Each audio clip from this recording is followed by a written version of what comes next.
भार्गवी, सबसे पहले बहुत सारी कॉन्ग्रेचुलेशंस। और सबसे पहले आप इंट्रोड्यूस कीजिए अपने आप को, कहाँ से आपने पढ़ाई की, कब शुरुआत की, और अभी फाइनल रिजल्ट कैसा है। Hi ma'am. First of all, I absolutely admire you. और मुझे बहुत अच्छा लग रहा है आपसे मिलके आज। My name is Bhargavi Jeurkar and I am from Pune. I have done my BMS from Ashtang Ayurved महाविद्यालय इन Pune itself, and you have guided me a lot in this preparation, and I wanted to talk to you one to one, and today feels like a dream. सी, मैं भी बहुत मुझे बहुत अच्छा लग रहा है भार्गवी आपसे मिलके। And very happy for you. Thank you, ma'am. तो बेटा, आपकी प्रिपरेशन कब से स्टार्ट किया आपने, बीएमएस था उसकी जर्नी कैसी थी, एक बार बताइए। मैम, मैंने एक्चुअली पहले मैंने RHPH से अपना रूरल ड्यूटी लिया था।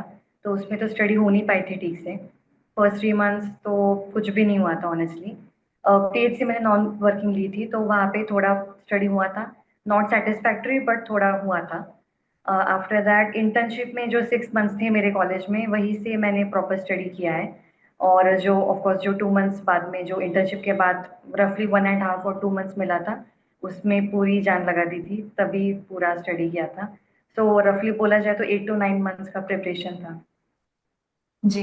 तो 8 to 9 मंथ्स को अगर आप ब्रेक डाउन करो कि इतने टाइम में मैंने सिलेबस कवर किया, इतना टाइम मैंने रिवीजन या रिवीजन या टेस्ट पे फोकस किया, तो वो कैसे आप डिवाइड करोगे।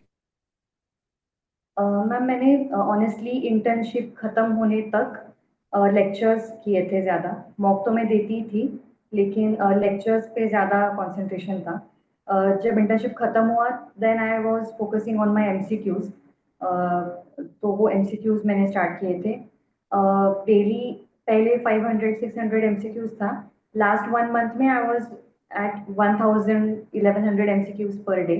और वो एमसीक्यूज से ही कॉन्फिडेंस आ रहा था, rather than watching lectures or reading from the notes. Right, right. So देखिए, एक बहुत इंपॉर्टेंट भार्गवी यहाँ पे पॉइंट है। जैसे बहुत सारे स्टूडेंट्स के लिए जर्नी अलग होती है। किसी के लिए होता है कि मैंने पूरा 12 मंथ्स पढ़ाई की है एंड के 4-5 मंथ्स मैंने रिविजन में दिए, आधा टाइम मैंने वहां दिया है।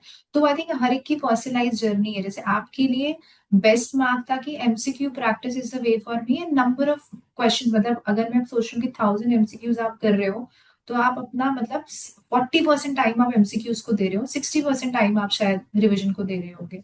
तो किसी के लिए वो 80-20 होता है। तो वो रियलाइज करना कि yes, this is the right way for me is very important.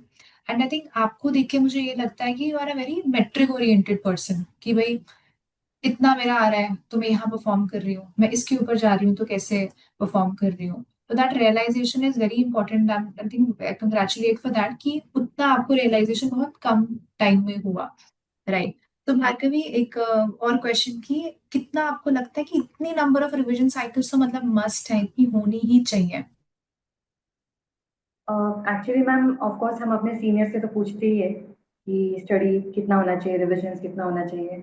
तो वो हम मेरे सीनियर से बहुत पुश किया था कि you should go at least till 4 to 5 revisions, जो मुझे इम्पॉसिबल लगता था। 4 to 5 हुए नहीं मेरे ऑनेस्टली। मुझे ऐसे लगता है कि जैसे आपने भी बहुत बार बोला है कि जितना हम पढ़ते हैं उससे भी ज़्यादा revision is important. Like learning के दो कंपोनेंट्स है, एक तो कंजम्पशन, दूसरा डाइजेशन। तो कंजम्पशन तो हम कर लेते हैं, लेकिन डाइजेशन के लिए टाइम नहीं देते हम। तो वो बहुत इंपॉर्टेंट था इस बार। तो मैंने रिवीजन मेरा रफली, मैं मतलब मैंने देखा था तो 1.5 रिवीजन हुआ था मेरा ऑनेस्टली। लेकिन एक बार हुआ तो भी थोड़ा वैलिडेशन था कि हाँ बाबा, एक तो एक बार पढ़ा तो है मैंने। तो मैं तो बोलती हूँ दूसरों को कि you should go for like 3 to 4 revision. अगर मैं वापस जाती अपने जर्नी में तो रिवीजन का नंबर, वो रोटेशन बढ़ाती मैं। तो वही एक होगा मेरे लिए कि थोड़ा सा और रिवीजन होना चाहिए। आई हम थिंक अपने। वो जो रिवीजन आपका था, वो आपने, मुझे लगता है, बुक्स या नोट्स पे रिलाय करने से ज्यादा आपने एमसीक्यू से वो एक्टिव रिवीजन कर लिया। तो कहीं ना कहीं वो आपका मैच हो गया कि rather than word to word revise कर रहे हैं या लेक्चर लेक्चर रिवाइज कर रहे हैं, आपने सीधा एमसीक्यूज उठाए और वहां से आपका प्रैक्टिस आपने उसमें काउंटर रिवीजन किया। राइट। सो भार्गवी, जैसे आपने जब क्वेश्चंस करना स्टार्ट किया था, तो कितनी बार ऐसा होता था कि स्कोर 40-50% आ रहा है और फिर लगता था कि नहीं क्वेश्चन नहीं करना, because I am very few student जो क्वेश्चन करने से नहीं डरते। मैम मुझे लगता है कि मैं फ्यू स्टूडेंट्स में हूँ, क्योंकि मुझे वो कॉन्फिडेंस डाउन नहीं होता था। मतलब मैं लास्ट डे तक एमसीक्यू सॉल्व करती थी, और मेरा इतना था कि अगर बेसिक भी कुछ गलत हो जाए तो कॉन्फिडेंस डाउन नहीं करना है, क्योंकि कॉन्फिडेंस डाउन हो गया तो मैं तो वहाँ पे जाके कुछ गड़बड़ कर ही दूंगी। तो वो एक था कि मैं लास्ट डे तक एमसीक्यू कर रही थी, और राइट। एमसीक्यू ओरिएंटेड ही मैंने रखा था पूरा स्टडी, क्योंकि हम्म। 4 साल हमने जो बीएम किया है वो पूरा अलग स्टडी है। यूनिवर्सिटी पेपर जो है वो थेरी ओरिएंटेड है, उसके लिए हम कितना भी कम सो ले कुछ भी कर ले वो डजेंट मैटर। बट हम्म। आपने जैसे बोला था, मतलब आपके पॉइंट टू पॉइंट आपने बहुत अच्छे से गाइड किया था कि स्लीप अच्छे से रखो, अपना माइंडसेट अच्छे से रखो। और वो एक ही मैं आपको मैं बताना चाहती हूँ कि आपने जो फेथ ओवर फियर जो बताया था, नो हम्म। फियर ओनली फेथ, वो मतलब that has change my, that has pushed me harder. शायद 300 प्लस स्कोर उसी की वजह से आया हुआ है शायद। बहुत अच्छा लगा मुझे सुन के कि आपने वो एकदम इम्प्लीमेंट किया एंड उसको एब्जॉर्ब किया कि हाँ इसको मुझे लेके चलना है। Yes ma'am. ठीक। सो भार्गवी, एक और क्वेश्चन है वो ये कि जैसे अभी आपका अप्रोच मैं समझ रही हूँ, मेरा बहुत हद तक जो हमारा मतलब जैसे मैं दो टाइप के स्टूडेंट्स देखती हूँ, एक वो कि लगभग जो 1 1.5 साल की पढ़ाई करते हैं और उनका हमेशा फोकस होता है बुक्स पे या नोट्स पे। बट एक और टाइप के स्टूडेंट्स होते हैं जो कि 30% या 40% बुक्स पे फोकस रखेंगे, बाकी they rely on MCQ and frequently asked areas. तो वो स्मार्ट स्टडी में काउंट होता है, क्योंकि अगर कोई मुझसे पूछे कि सिर्फ 6 या 9 महीने की पढ़ाई में, वो भी आपका इंटर्नशिप के साथ हेक्टिक ड्यूटीज रही है, एंड का देखा जाए तो 1.5 महीना ही आपको मिला जिस समय पे आप फुल फ्लेज पढ़ाई कर पा रहे थे, तो उसमें जब तक वो स्मार्ट या वो वही अप्रोच नहीं कि pick up those areas and then you just churn those areas for consistency या फॉर कंसिस्टेंट रिजल्ट, वो एक बहुत इंपॉर्टेंट चीज है। तो आप उसको थोड़ा और ब्रेकअप कर पाए कि इन फंडामेंटल्स को मैं हमेशा दिमाग में रखती थी अचीव करने के लिए, क्योंकि बहुत सारे बच्चे हैं जो एंड के कुछ ही टाइम पढ़ाई करते हैं, वो बढ़ते तो हैं बट वो जो पीक है वो किसी किसी को शायद 2 महीने का ही मिल पाता है। तो वो आप उसके बारे में आप कुछ पॉइंटर्स बोल पाए। एक तो मैम ये गेम चेंजर रहा है कि कभी भी मैंने क्वेश्चन से प्रिपरेशन नहीं किया था आज तक। बीएमएस के लिए भी I was focused on the syllabus, but first time मैंने पूरा अनकन्वेंशनल वे लिया, ऐसे मैं बोलूंगी। और ये मेरा आइडिया नहीं था, सीनियर्स ने ही मुझे बताया था कि you should go to the unconventional way, कि स्टार्ट विद द एमसीक्यूज। और एमसीक्यू सॉल्व करते समय हम जो माइंडसेट रखते हैं वो कम्प्लीटली डिफरेंट होता है, rather than just reading a statement. तो जब मैं एमसीक्यू करती थी, लेट से मैंने 100 एमसीक्यू कर लिए, उसमें से मेरे लेट से 50 गलत हो गए स्टार्टिंग में, तो वो रेशियो बहुत डेंजर रहता है कि इतने कैसे गलत हो गए। तो जितने गलत होते थे उतना ही मैं वापस नोट्स में जाके देखती थी कि हाँ ये मेरा गलत हो रहा है। क्योंकि मोस्ट ऑफ द टाइम्स हम जब रीड करते हैं तो हम स्किप कर देते हैं, यार ये तो इजी है, ये तो मुझे आ ही जाएगा। बट फाइनल एग्जाम में पूरा पता नहीं रहता कि हम क्या गलत कर देंगे क्या सही कर देंगे। तो वो एमसीक्यू जो आप कॉन्फिडेंस देता है एमसीक्यू, वो आई थिंक मैं मतलब जो भी मुझे पूछ रहे हैं कि कैसे स्टडी करना है, तो वो एक है कि MCQ to notes rather than notes to MCQ, ऐसे मुझे लगता राइट, राइट। एंड स्पेसिफिकली वो पीक टाइम पे या जब आपके पास टाइम ही लिमिटेड है तब वो अप्रोच वैसा ही रहे, बढ़िया। इनफैक्ट मेरे लिए भी जो मैं बोलूँ कि जैसे जब व्हेन वी वर प्रिपेयरिंग, तो दो टाइप के बच्चे होते हैं कि एक जो 1.5 1.2 2 साल से पढ़ रहे हैं, और एक है जिनके पास टाइम ही जिनको 2 3 महीने का मिल रहा है, पहले तो बस इंटर्नशिप चल रही है जैसे तैसे करके खींचातानी करके टाइम निकाल रहे हैं, बट एंड के टाइम पे अगर आपको बिल्कुल फोकस्ड चाहिए तो आप एक ही चीज में उनको पीछे कर सकते हो, and that is your practice, जो आपने है। यस। एमसीक्यूज के साथ वो माइंडसेट डेवलप किया। तो एक मुझे भार्गवी आप बताओगे, जब आप एग्जामिनेशन हॉल में बैठते हैं तो उस समय पे आपको क्या लगा कि ये क्योंकि मुझे ये चीजें मैंने पहले से सोच के रखी थी इन द एग्जामिनेशन हॉल, तो कहीं ना कहीं वो मुझे इतनी अच्छी रैंक दिलाने में बहुत इंस्ट्रूमेंटल रही, rather than जस्ट स्टडिंग। एक एक स्किल डेवलप होती है एमसीक्यूज के साथ, तो वो उसके बारे में अगर आप कुछ पॉइंट्स एक्सप्लेन कर पाए। मैम वो बहुत इंपॉर्टेंट फैक्टर है। मैं सोचती हूँ कि अगर हमने 9 महीने क्या 2 साल भी अगर लगा दिए स्टडी में, अगर उस दिन कुछ गड़बड़ हो गई तो कुछ मैटर नहीं करता है, क्योंकि जो रिजल्ट है वो 2 आवर्स में हमको दिखाना है वहां पे जाके। तो पहला तो है कि हमें पता नहीं सेंटर कहाँ लगने वाला है, क्या होने वाला है। आई वॉज फॉर्चुनेट कि मेरी सिटी में मेरा सेंटर लगा, थोड़ा दूर था but it was okay, and the centre was absolutely wonderful. वो लोग बहुत कोऑपरेटिव थे। सबके लिए वैसे एक्सपीरियंस नहीं था, मैंने बाद में मतलब I got to know about this. मुझे ऐसा लगता है कि जो जैसे आपने बोला था कि आपने बोला था 4 बजे तक ही पढ़ाई करनी है द डे बिफोर एग्जाम। तो वो मेरा वैसा नहीं था, क्योंकि मुझे ऐसा लगता था कि पढ़ लो यार, और पढ़ लो और पढ़ लो। आपने बोला था लालची नहीं होना है, लेकिन शायद मैंने उस वो एडवाइस मैंने फॉलो नहीं की आपकी। बट 9 बजे तक मैंने पढ़ाई की थी, and before that I had my dinner, और मैं 9 बजे सो गई, 5 बजे उठी। सो एक 8 to 9 आवर्स की स्लीप मिली थी। मुझे वही लगता है कि पहला प्रायोरिटी तो स्लीप होना चाहिए। यदि आपने स्लीप अच्छे से ले लिया, then you can, you are with a fresh mind, और वहां पे आप अपना परफॉर्मेंस अच्छे से दे सकते हो। फिर तो पहली बात तो सारे भगवान याद कर लीजिए उस दिन पूरा, you know think about only the divine divine चीजें ही थोड़ा पुश देती है। वो जो पढ़ाई तो कर ली, लेकिन अभी वो जो पुश है वो भगवान ही दिला सकते हैं। तो वो मैंने किया था। उसके बाद सेंटर तो बहुत जल्दी पहुंच गई थी मैं। 10 बजे का एग्जाम था, तो शायद 7:30 को मैं वहां थी। और 7:30 को जाने के बाद आई थिंक वहां पे मैं पूरा काम रह रही थी। मुझे पता नहीं था कि मैंने ऑनेस्टली कुछ नहीं पढ़ा वहां पे। देख रही थी मैं बाकी के लोग आयुष जी के पढ़ रहे हैं ऐसे वैसे, मुझे लगा नहीं मुझे कुछ नहीं पढ़ना है। वहां पे मैंने आपकी एडवाइस फॉलो की कि अभी मुझे लालची नहीं होना है, कि अभी मैं शांत बैठ जाऊंगी और अपना पूरा ऐसे बस अपना माइंडसेट अच्छा रखूंगी टिल 10 o'clock। एक तो वहां पे टाइम पता नहीं चल रहा था कि एग्जाम कब शुरू होने वाला है। तो till that time I was, I was getting my self prepared. जैसे आपने बोला था कि वो एक्सरसाइज आपने बताई थी, जो हमें कॉन्सेंट्रेट करना है, अपने जो एनर्जी स्प्रेड करनी है, जो व्हाइट ऑरेंज हो जाता है, वो मुझे अभी भी याद है। तो आपने जो बोला था वो पूरा मैंने वहां पे फॉलो किया था। और थोड़ा शांत हो गई थी, और that has help me. Of course जब एग्जाम स्टार्ट हुआ फर्स्ट 10 मिनट्स में पैनिक हो गई थी, क्योंकि मुझे ऐसे लगा कि ऑफकोर्स वो रियलाइज होता है कि हाँ बाबा, this is the final, final shot जो मैं ले सकती हूँ अभी। तो वो 10 मिनट्स थोड़ा पैनिक में गई थी, but after that I was in my element, in my zone.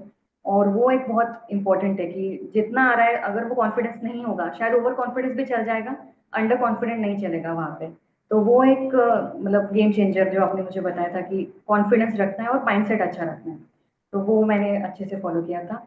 और एक है कि एग्जाम के बाद हमें कुछ पता नहीं, मुझे तो बिल्कुल पता नहीं था कि मेरा पेपर गया कैसा है। अच्छा बुरा सब लोग पूछ रहे थे, मैंने बोला मुझे नहीं पता। तो वो एक है कि गया तो गया, अभी अभी छोड़ दो, अभी कुछ नहीं कर सकते। तो जैसे हमने सुना है कि कंट्रोल द कंट्रोलेबल्स, जो एग्जाम है वही मैं कंट्रोल कर सकती हूँ, उसके बाद कुछ नहीं कर सकती। तो वो एक है कि प्री, फिर एग्जाम, फिर पोस्ट, वो एक पूरा अच्छा था, मतलब नाइस एक्सपीरियंस। बढ़िया बढ़िया। सो मतलब आई थिंक ये बहुत ही इंपॉर्टेंट चीज है कि आपने बोली जो कंट्रोल हो सकता है ना, control that, rest let it be, देखा जाएगा जो चीजें हो रही हो। And that kind of spirit is required everywhere. आज हम एग्जाम दे रहे हैं, आगे हम लाइफ में और बहुत चीजें अचीव करेंगे, that should be the case. Otherwise वो एनर्जी कहीं ना कहीं ऐसा मतलब खो जाएगी, right. So Bhargavi, my next question to you is कि लगभग जो है संहिता और सब्जेक्ट का आपने डिस्ट्रीब्यूशन अपने लिए कैसे रखा था कि ये कुछ पर्टिकुलर एरियाज हैं जिनको मुझे करना ही है, और ऐसी कुछ एरिया जो मैं I can skip, still skip, कि हाँ थोड़ा बहुत भी किया तो चल गया। यस, हमारे मतलब मुझे ऐसा लगता है कि ये जो एग्जाम है, हमें पता है कि फर्स्ट टू लास्ट ईयर का सिलेबस हमें इन अ वे है। तो मुझे ऐसा लगता है कि क्या करना है उससे ज्यादा क्या छोड़ना है वो ज्यादा इंपॉर्टेंट है, क्योंकि एट द एंड हमको समझ में नहीं आता कि इस ये करूँ वो करूँ क्या करूँ, पूरा कंफ्यूजन में जाता है। तो ऑनेस्टली मैंने सुश्रुत चिकित्सा कुछ भी नहीं किया था। तो वो, और मैंने वो क्वेश्चन ही छोड़े एग्जाम में कि पता ही नहीं था। जहाँ पर हमें पता ही नहीं है वहाँ पे फ्लूक लगाना, आई डोंट थिंक कि अच्छी बात है वो। तो सुश्रुत चिकित्सा तो मेरा, मैंने साइड में ऑप्शनल ही रख दिया था, ऐसे बोल सकते हैं। और बाकी इंपॉर्टेंट एरियाज मुझे लगता है कि चरक, एवरीडे चरक चिकित्सा विद सम अदर स्थान तो होना ही चाहिए। 2 स्थान ऑफ चरक, 2 स्थान ऑफ सुश्रुत, जिसमें सुश्रुत सूत्र स्थान तो आने ही चाहिए। फिर अष्टांग हृदय, क्योंकि जैसे हमने देखा है ट्रेंड की वो क्वेश्चंस बढ़ते जा रहे हैं, हमारे टाइम पे भी अभी क्वेश्चन ज्यादा आए थे अष्टांग हृदय के। और वो गेम चेंजर था मेरे लिए कि अष्टांग हृदय मैंने ज्यादा किया था, तो वो क्वेश्चन मेरे सही आए, and that has push my rank further, मुझे लगता है। अष्टांग हृदय, काश्यप, बहुत इंपॉर्टेंट।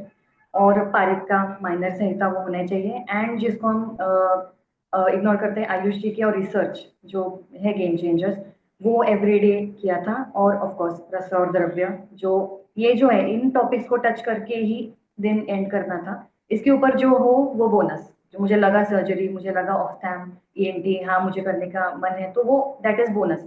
बट ये जो है दैट इज द बेसिक, ये तो होना ही चाहिए। तो वो टॉपिक्स थे मेरे।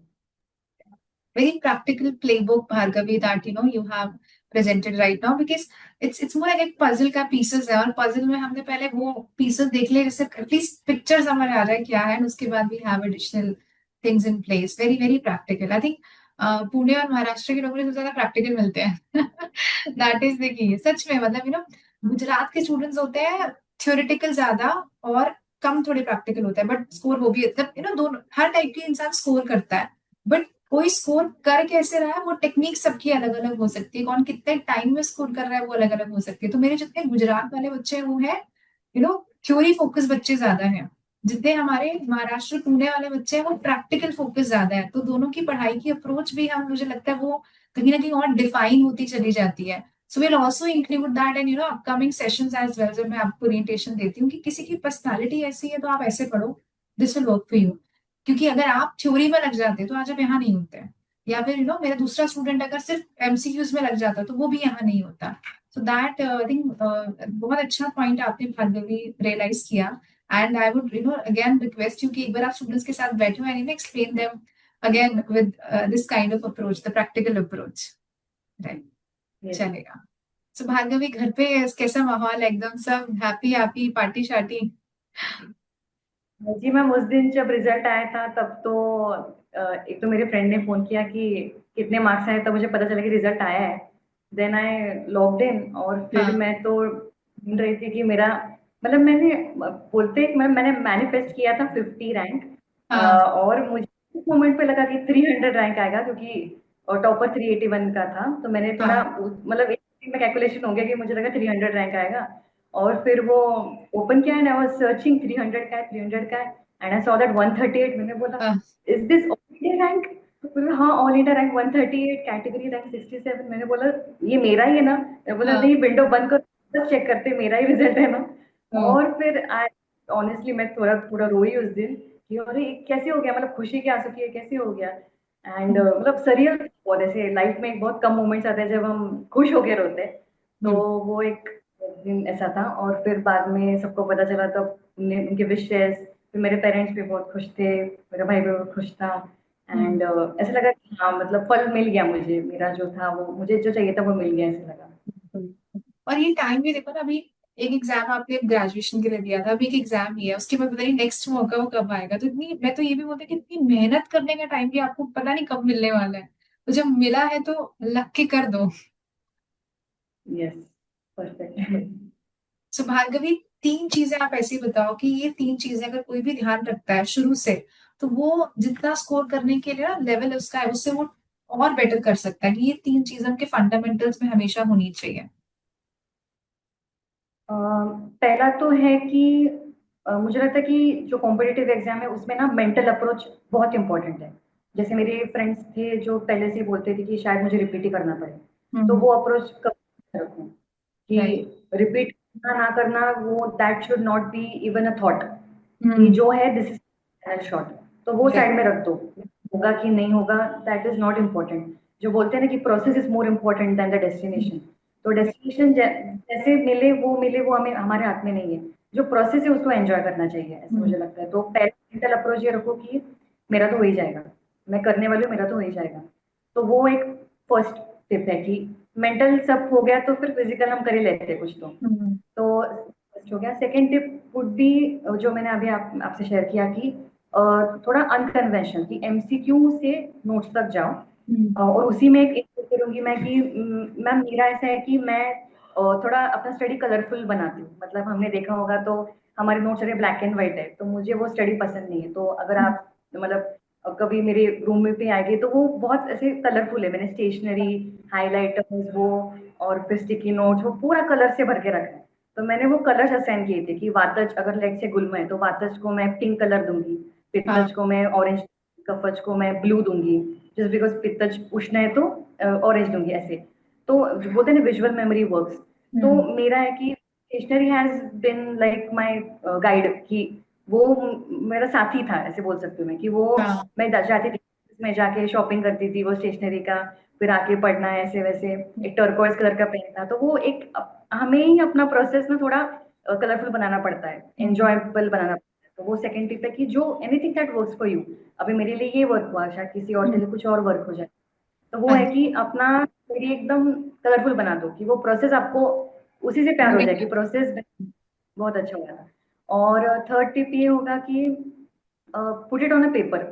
जैसे आपने बोला प्रैक्टिकल ओरिएंटेड होते हैं पुणेकर्स, तो मेरा भी वैसे ही है कि जो है वो लिख दो कि मुझे ये करना है। हम कैसे अपने मेंटल जोन में कि हाँ मैं ये करूंगी वो करूंगी, लेकिन जब तक वो नहीं आता कि इस टाइम से उस टाइम तक ये करूंगी। जैसे मेरा 13 to 14 ईयर का 14 आवर्स का शेड्यूल था जब इंटर्नशिप खत्म हो गई थी।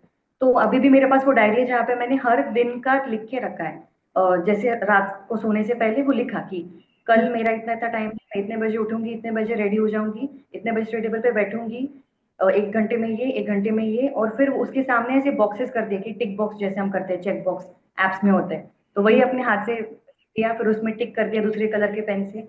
जो एक वैलिडेशन मिलता है, एवरीडे वैलिडेशन बहुत इंपॉर्टेंट है मुझे ऐसा लगता है। तो वो एक थर्ड होगा कि एवरीथिंग जो भी है put it on a paper. आपका रैंक, जैसे आपने बोला था वो 3 चीजें लिखो अपने नोट पे कि आपको कहाँ एडमिशन चाहिए, आपको क्या करना है, कितना स्टाइपेंड, जो भी आपका जो चाहिए 3 चीजें। तो वो जैसे जितना इंपॉर्टेंट है उतना आपका जो प्लान है वो भी इंपॉर्टेंट है कि वो लिखो। लिखने से ही आधी चीजें हो जाती है। राइट। बिल्कुल।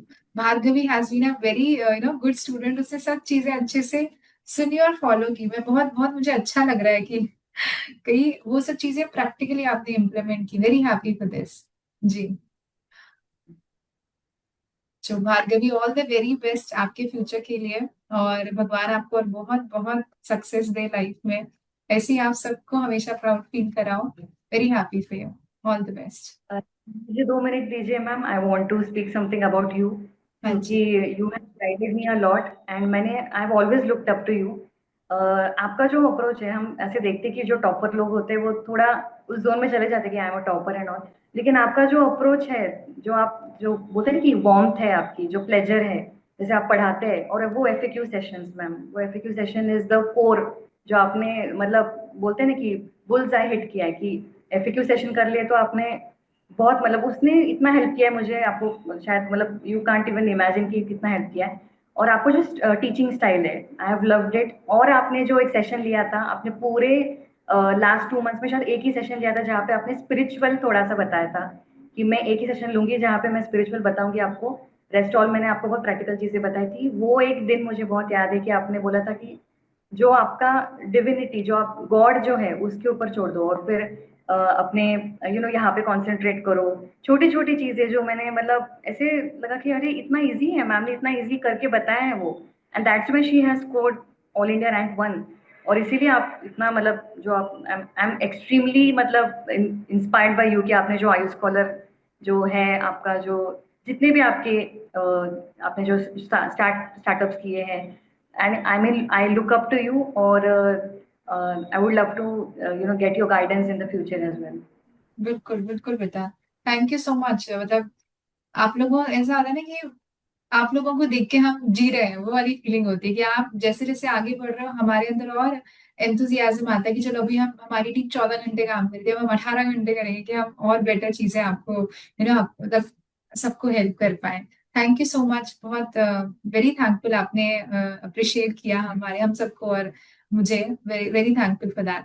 तो अभी आओ भार्गवी, दिल्ली हमसे सबसे मिलो, and we will surely plan on something, because आपका spirit is a creative one है ना। और क्रिएटिव लोग अ, मुझे लगता है कि वो क्रिएशन में ज्यादा रहनी चाहिए। मतलब इन मतलब that creation is not limited to कि आप क्लिनिकल प्रैक्टिस कर रहे हो या सिर्फ रिसर्च कर रहे हो, मतलब वो तो एक्सट्रीम हो गया कि आप कहाँ क्रिएट कर रहे हो। बट आपका जो एक जोन है जहाँ पे आप एनलाइटेड फील करते हो, लाइक वो है क्रिएशन। तो मैं कहूंगी उस पे आप थोड़ा और, आपको टाइम मिला है अभी 1 डेढ़ 2 महीना, जब तक एग्जाम, जब तक काउंसलिंग नहीं हो रही, तो think of something that you can create your self, है ना। लेट इट बी एनीथिंग, कुछ कुछ भी हो सकता है, and we can have a separate session on that as well if you need. तो क्योंकि आपका कोर वही है। कुछ लोगों का कोर होता है अलग टाइप का, कुछ लोगों का कोर होता है ऐसा कि जो लोग क्रिएशन के लिए बने होते हैं। So looking forward to that. And कहीं पे भी आपको लगता है हम किसी और वे में आपको नॉट जस्ट प्रिपरेशन या एग्जाम्स के अलावा कहीं पे भी आपको किसी भी चीज में हेल्प चाहिए, कुछ भी, please feel free to reach out. We can surely have a discussion on that as well. जी। I would love to meet you in person. बिल्कुल बच्चे, दिल्ली आओ, मुझे बिल्कुल बताना।